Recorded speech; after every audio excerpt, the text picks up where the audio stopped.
Hey, story seekers, it's Nesha, and you are now listening to Nesha's Open Diary, where the stories are real and the tea is all about me.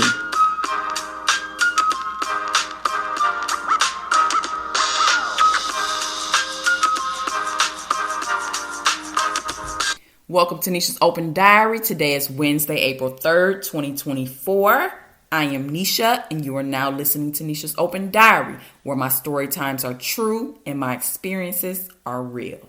So today's story time is about the time my baby daddy pissed me off running around with other females, and he had the nerve to invite the chick that he was messing with who shares the same name as me.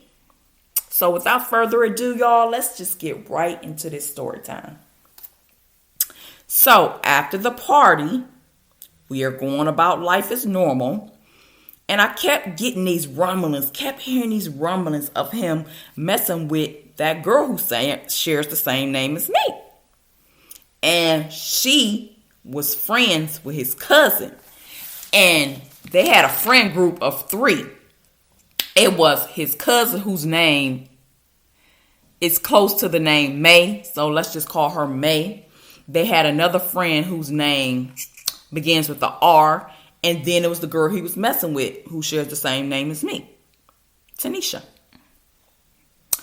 And these 3 bitches used to be dogging me and coming for me. Crazy thing is, it was all because I was dating or messing with him. Just as I stated in my previous story time about the Coogee sweater and his birthday party, they was dogging me at that party, looking me up and down, basically sizing me up. He had a many hoes, and this girl was one of them. So her and her little friends would be talking shit about me all the time. And then they even had the nerve to directly go talk stuff about me to my own best friend, or who I thought was my best friend. And I'll tell you a little bit more about her in another story time. But my so-called best friend would get approached by these chickens, and it was all for the sole purpose of tearing me down, talking about me. The whole reason for them even saying anything to her, approaching her, was to talk about me. Little old me. Like this one time, my best friend was at this well-known restaurant everybody went to get food called Big Bite. If I remember correctly, she ran into their little crew at Big Bite, and they spoke to her. Just like, like a what's up, hi, whatever. But then that turned into a whole roasting session, tearing down session, dogging me session, talking about me bad session, bad mouthing me. So after they spoke to her, the rest of the conversation was all about me. Even though I wasn't there, I wasn't nowhere in the vicinity, they had my name in their mouth. They was talking about me. And then my best friend, after this stuff happens, she comes back and tells me that they was talking about me, and not in a good way. They were making fun of my bottom lip because I have an underbite. I've had it my whole life. I was born this way. So my bottom lip kind of sticks out more than it should because of the underbite. And she told me they were going in. I mean, they were like stretching their bottom lip over their top lip, stretching their bottom lip, putting it up over their nose, stretching their bottom lip, stretching it down over their chin, just dragging me. And how my bottom lip is or whatever, how my smile, defect is. But the thing is, me and these girls weren't anything to each other. Like, I didn't personally really have no beef with them. I went to school with them. I had some classes with them, and they knew of me and I knew of them. We knew who each other were, but it was nothing more, nothing less. So the only other reason they could possibly have to have any kind of anything towards me is the fact that I messed with him.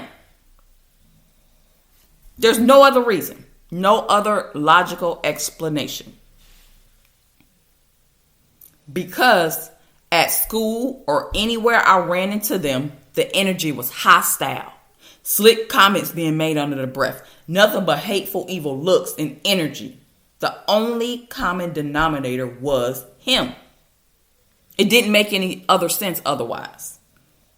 Because again, everybody knew I messed with him, including them. And I kept hearing that he was messing around with her. And apparently it was true, because why is it that her, his cousin, May, and their little friend R had so much animosity and hatred towards me? I hadn't done anything to him. We never had no issues. So it didn't make sense. It didn't add up.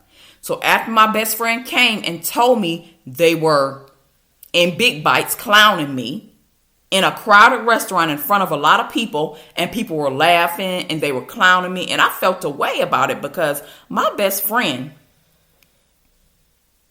came back and told me out of her own mouth she was even laughing and saying how they was pulling their lip and doing all the little crazy stuff they was talking about me. She had the audacity to stand in my face and tell me that she was even laughing, telling me what they were saying about me and demonstrating it to me. And I was mad, because if you are my best friend, and I do mean truly my best friend, why didn't you defend me better? You stood there laughing with them, trying to stay in with the in crowd, I guess, because his cousin and their friend R and the girl Tanisha were all a little crew, friends or whatever, and her friends had her back. And they all stood in unison for her, coming for me and attacking me because Tanisha was messing around with my baby's father. It hurt that they were doing that and saying the things they were saying about me. I did nothing to provoke them, but it hurt more that my supposed best friend, and I'm air quoting best friend, it hurt me more that my supposed best friend let them do that. Because if the shoe was on the other foot and it was me, and somebody came talking crazy about her, it wouldn't have happened. Oh, it might have happened, but I guarantee you I would have defended her to the end. When people did talk about her, I didn't laugh. I defended her as a friend, or again, air quote, best friend should. I have a whole complex about my underbite. I plan on getting it fixed, but it ain't cheap, and I have to get my jaw broken just to reset and realign my jaw properly. And I'm kind of scared.